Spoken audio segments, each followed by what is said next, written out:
जय हिंद दोस्तों। आज हम लोग भारत का राष्ट्रवाद का जहां से हम लोग वीडियो समाप्त किए थे उसके आगे का वीडियो हम लोग शुरू करेंगे और यहाँ पर हम लोग ये समझने का प्रयास करेंगे कि भारत के राष्ट्रवाद के बदलते स्वरूप में किस तरह से आपका प्रथम विश्व युद्ध और मॉन्टेस्क्यू चेम्सफोर्ड सुधार और आपका सिडनी रोलेट एक्ट यानी रोलेट एक्ट, उसके बाद आपका जालियांवाला बाग हत्याकांड, इन सभी को बारीकी से हम लोग देखने का प्रयास करेंगे। और जो भी बातें यहाँ पर हम बताएंगे ये कई बुकों को कई किताबों को पढ़ने के बाद हम यहाँ पर लिखे हैं और बाकी सब आपको इस वीडियो में पता चल जाएगा कि किस तरीके का मतलब इसमें का कंटेंट है। कंटेंट अच्छा लगे तो वीडियो को लाइक और शेयर जरूर करिएगा। आज का जो भारत के राष्ट्रवाद है उसमें हम लोग देखेंगे प्रथम विश्व युद्ध। प्रथम विश्व युद्ध में ये समझना होगा कि प्रथम विश्व युद्ध 1914 से लेकर 1918 तक चला था।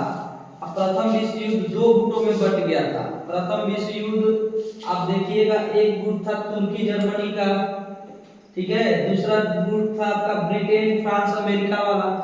तो ये बेसिकली जो हम जिस मुद्दा का बात हम लोग उस दिन जो छोड़ के आए थे, होम रूल आंदोलन। होम रूल आंदोलन के बाद हम लोगों ने देखा था कि किस तरह से आपका खिलाफत आंदोलन होम रूल आंदोलन भारत में चलेगा। वही विश्व स्तर पर 1914 से 1918 के बीच में ये जो तुर्की है, ये तुर्की के एक जो मुस्लिम वरिष्ठ पद होगा वो खलीफा होगा और वो खलीफा को कहीं ना कहीं ब्रिटिशर्स ये प्रयास करेंगे कि तुर्की के खलीफा को तुर्की को दो भागों में बांट दिया जाए और तुर्की को दो भागों में बांटकर वहां के खलीफा का पदच्युत कर दिया जाए या पद से हटा दिया जाए। इसमें हम सभी ये जानेंगे कि प्रथम विश्व युद्ध जो था आपका, प्रथम विश्व युद्ध में दो गुट थे।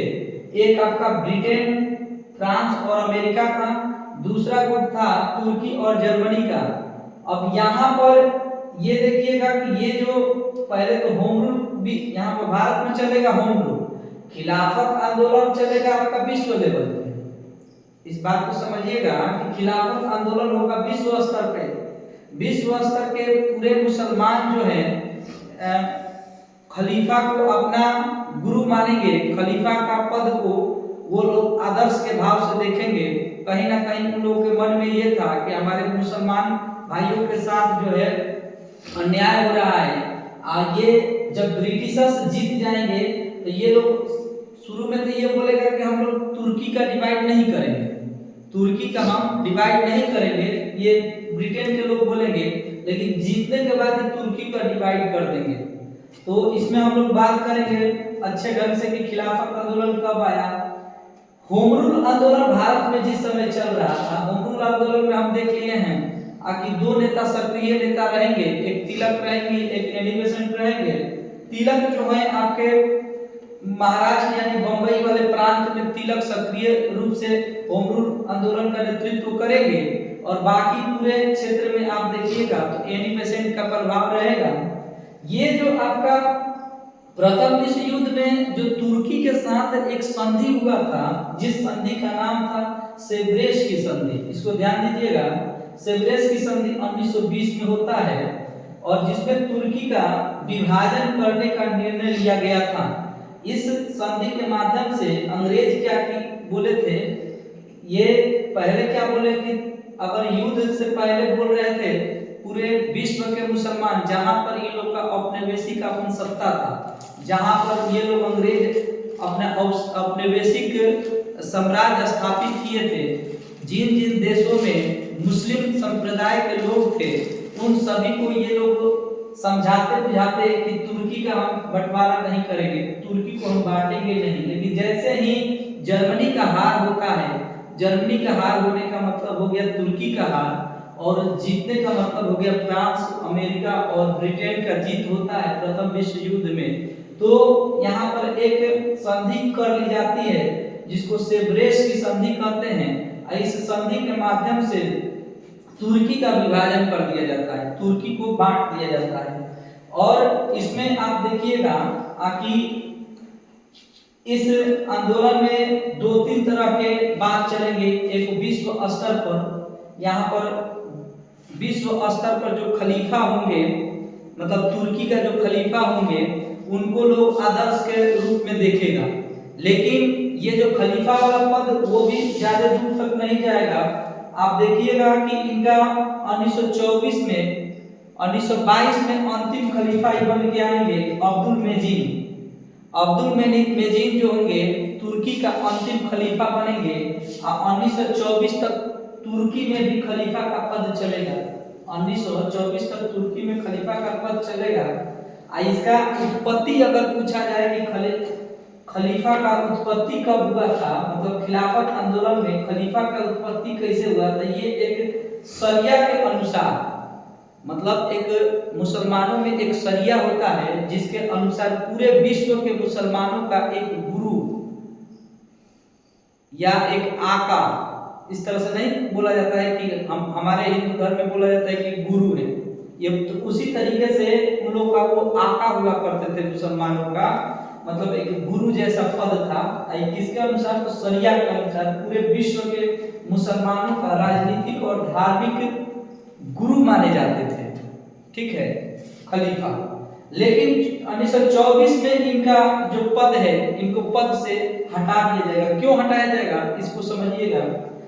खिलाफत आंदोलन में आपको यह समझना होगा कि अंतिम जो एक आपका बनेंगे, उनका नाम था अब्दुल मेजीन। ये खलीफा बनेंगे कहाँ का, तो तुर्की का। ये बनेंगे 1922 में, ठीक है, ये बनेंगे 1922 में। 1924 तक इनका शासनकाल रहेगा और अंतिम रूप से वो वहां के जनता ये भी समझ जाएगी कि खलीफा के हाथ में शक्ति न देकर डेमोक्रेटिक, मतलब जनशक्ति के हाथ में, यानी कि लोकतांत्रिक व्यवस्था वहां भी स्थापित करना चाहिए। ये लोगों को समझ में आ जाएगा। तो उसके बाद से 1924 में वहां पर लोकतंत्र यानी जनतंत्र की स्थापना हो जाएगा। तो ये था आपका खिलाफत आंदोलन। अगर भारत में बात करें कि खिलाफत आंदोलन कैसे शुरू हुआ, तो इसमें दो नेता रहेंगे आपका, जिनको अली बंधु के नाम से हम लोग जानते हैं। एक है आपका मोहम्मद अली और एक है शौकत अली। एक है मोहम्मद अली और शौकत अली। ये दोनों नेता जो हैं आपका एक खिलाफत समिति का गठन करेंगे। मोहम्मद अली और शौकत अली दो भाई हैं, इन्हीं का नाम था अली बंधु के इनको नाम से जाना भी जाता है। ये खिलाफत समिति का गठन करेंगे और इसमें और एक दो सक्रिय नेता के रूप में रहेंगे जिनका नाम है अबुल कलाम आजाद, ठीक है, और उसके बाद हसरत मोहानी। ये दो नेता और सक्रिय रहेंगे। तो ये सब नेता भारत के पृष्ठभूमि पर ये देखने का प्रयास करेंगे कि हम लोग, देखिए ये धार्मिक था, ये धर्म से, खिलाफत आंदोलन धर्म से अपना संबंध रखता था। तिलक उस समय इस बात को अच्छी तरह से भली भांति वो जानते थे तिलक, कि कोई भी अगर आंदोलन को हमको सक्रिय करना है, आंदोलन को सफलता प्राप्त करनी है, तो उसे धर्म से जोड़कर नहीं देखा जाना चाहिए। अगर हम धर्म से जोड़कर उसको देखते हैं, चूंकि तिलक आप सभी जानते हैं कि हम बता चुके हैं, असहयोग आपका बंगाल विभाजन के बाद स्वदेशी आंदोलन जो था, स्वदेशी आंदोलन बहुत हद तक आप देखिएगा कि वो भी धार्मिक आंदोलन बन के रह गया, उसका राजनीतिक पहलू कुछ दिखता नहीं है। तो तिलक इस बात को अच्छी भली भांति से समझ चुके थे कि किसी भी आंदोलन को सक्रिय रूप से चलाने के लिए उसको धर्म से अलग रखना होगा। अगर आंदोलन में धर्म आता है तो वो ज्यादा सक्रिय नहीं हो पाता है और ज्यादा सफलताएं नहीं मिल पाती है। यही कारण रहा कि गांधी जो है तिलक से बहुत छोटे थे गांधी। उस समय गांधी का उम्र महज आपका वही 40-45 के बीच में रहा होगा, ठीक है। गांधी और तिलक का दोनों का विचारधारा यहाँ पर अलग अलग दिखाई देंगे आपको। तिलक ये मानते थे कि हमको खिलाफत आंदोलन में अपने मुस्लिम समाज का सपोर्ट तो करना चाहिए, लेकिन उसको अपने आंदोलन से जोड़ कर नहीं देखना चाहिए। जबकि गांधी दो तरीके से सोच रहे थे। गांधी का ये मानना था कि हम लोग देख चुके थे कि अभी 1916 में कांग्रेस और मुस्लिम लीग दोनों एक पटरी पर आ गया है, दोनों एक पटरी पर सहमति बन गया है कि हम लोग साथ साथ अपना भारतीय राष्ट्रवाद में अपनी भूमिका निभाएंगे। तो गांधी इस रूप में भी देखते हैं कि अगर हम हिंदू और मुस्लिम की एकता को एक साथ ले लेते हैं तो उसके बाद हमको सहज होगा अपना राष्ट्रवाद के जो आंदोलन है, असहयोग जैसे असहयोग आंदोलन जो शुरू करने वाले थे गांधी, तो उनके असहयोग आंदोलन को वो सोचते थे हिंदू मुस्लिम की एकता के माध्यम से ही आगे बढ़ाया जाए। ये बात गांधी जी के कहीं ना कहीं दिमाग में था, इसलिए गांधी इस पर बहुत ज्यादा जोर देंगे और अली बंधु को साथ में मिलाकर और खिलाफत आंदोलन का सक्रिय रूप से भागीदारी भी करेंगे गांधी जी।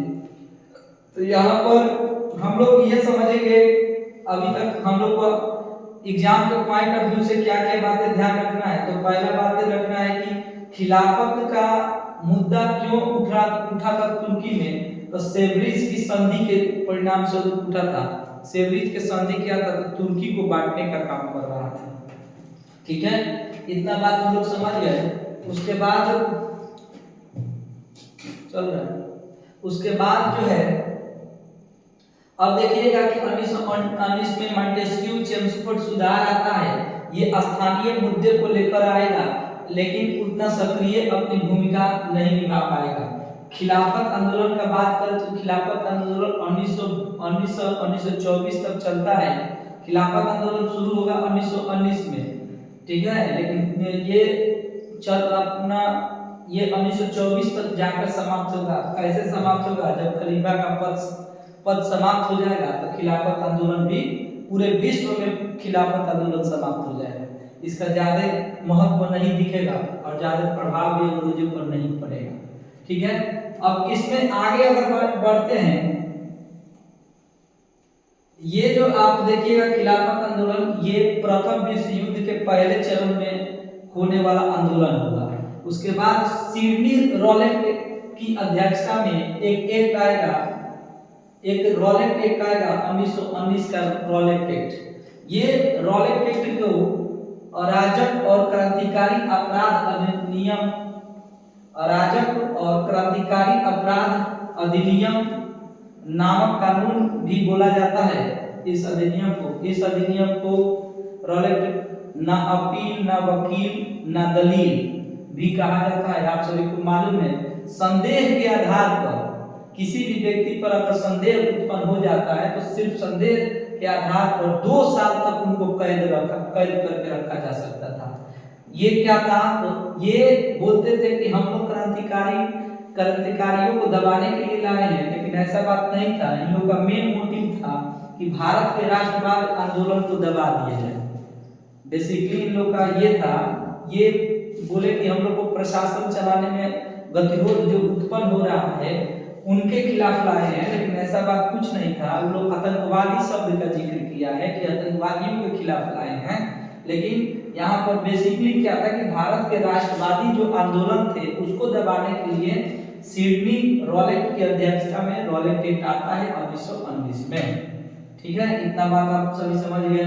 उसके बाद इसके आगे जस्ट क्या होगा कि 9 अप्रैल 1919 को 2 महत्वपूर्ण व्यक्ति की गिरफ्तारी होगा, सैफुद्दीन कुचलू और सत्यपाल मलिक।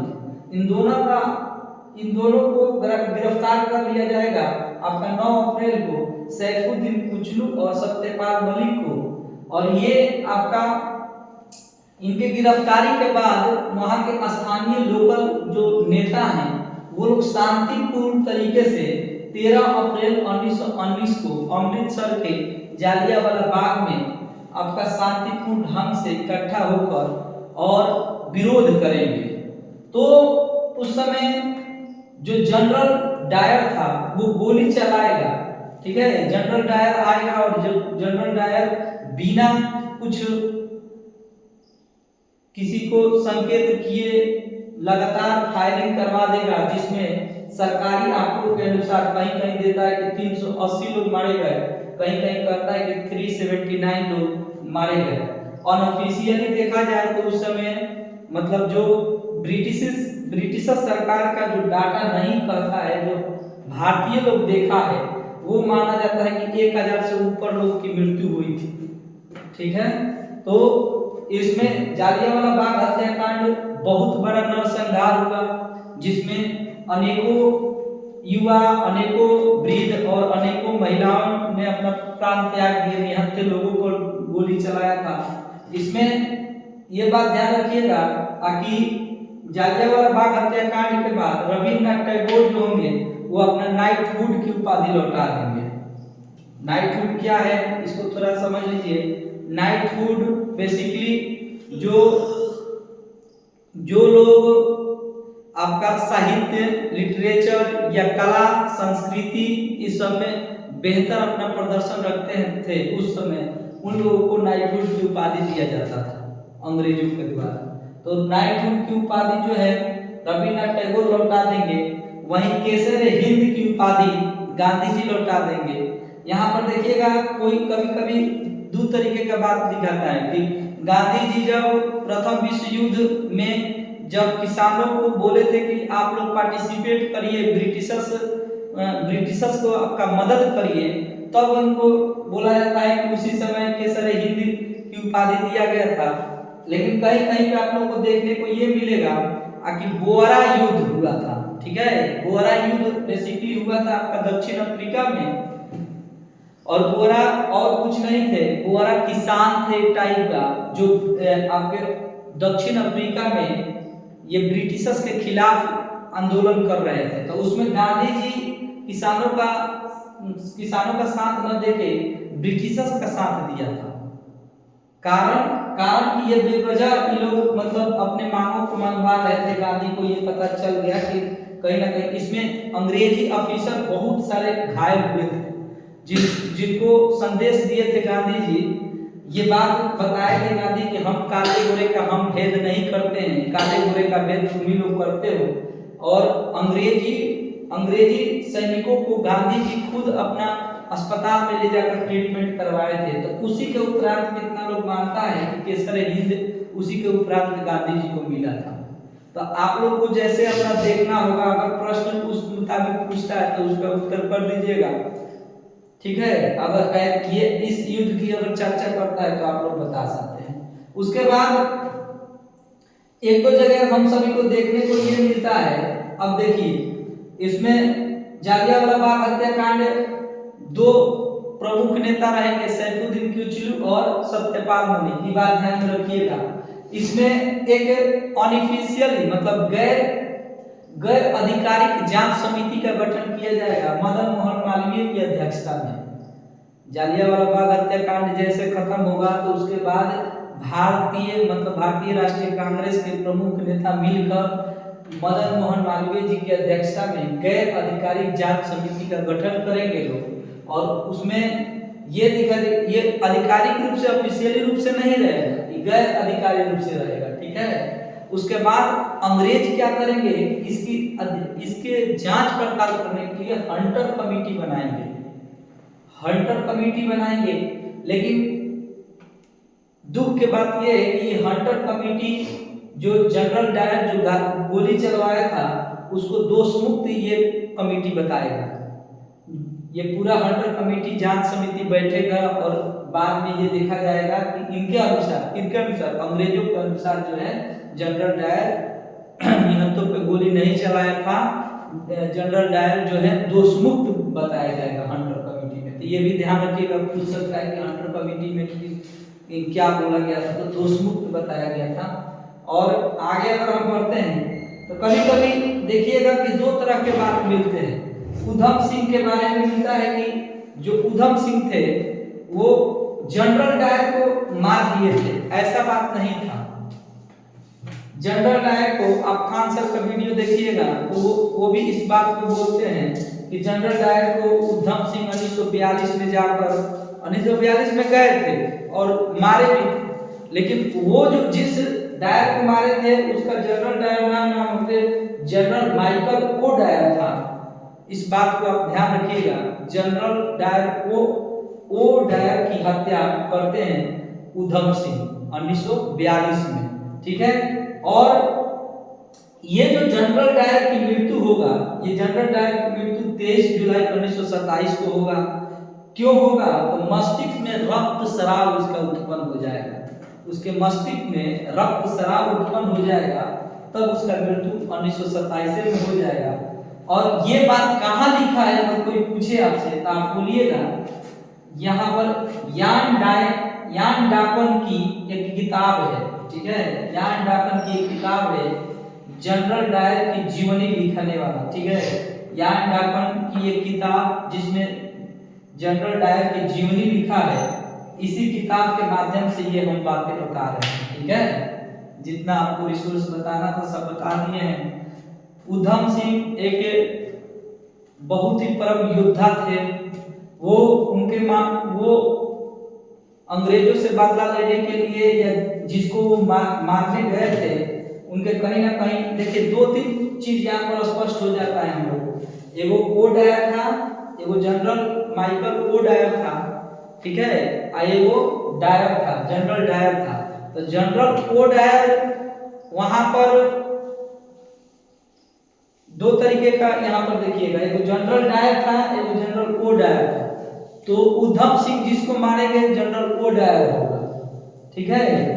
और जनरल डायर की मृत्यु जिसे होगा वो आपका मस्तिष्क के रक्त स्राव से होगा। एक बार फिर से इसको रिपीट कर लेते हैं। भारत का राष्ट्रवाद हम लोग पढ़ रहे हैं, इसमें प्रथम विश्व युद्ध बता रहे थे 1914 से 1918 के बीच हुआ है। उसमें तुर्की है, तुर्की इसमें प्रथम विश्व युद्ध में 2 गुटों में होता है, एक तरफ तुर्की जर्मन, दूसरे में आपका ब्रिटिश फ्रांस अमेरिका रहेगा।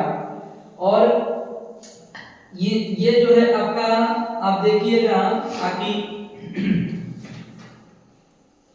यहाँ पर आप देखिएगा कि भारत में होम रूल आंदोलन चलेगा, मुंबई प्रांत से तिलक करेंगे। अब खिलाफत आंदोलन में आप देखिएगा कि सेवरिज की संधि होगा 1920 में। ये सब बातें बता दिए हैं। इसमें एक बात हम लोग छोड़ दिए हैं, जो मतलब ये जो भारत में जो आपका अली बंधु नाम के जो 2 भाई रहेंगे, शौकत अली और मोहम्मद अली, ये लोग की ये दोनों की अध्यक्षता ही होगा। कहां पर होगा? तो दिल्ली में खिलाफत अधिवेशन की अध्यक्षता करेंगे गांधी जी। देखिए नेतृत्व करेंगे ये लोग, ठीक है। खिलाफत आंदोलन के नेता के रूप में देखा जाएगा तो अली बंधु हैं, शौकत अली और मोहम्मद अली, ठीक है।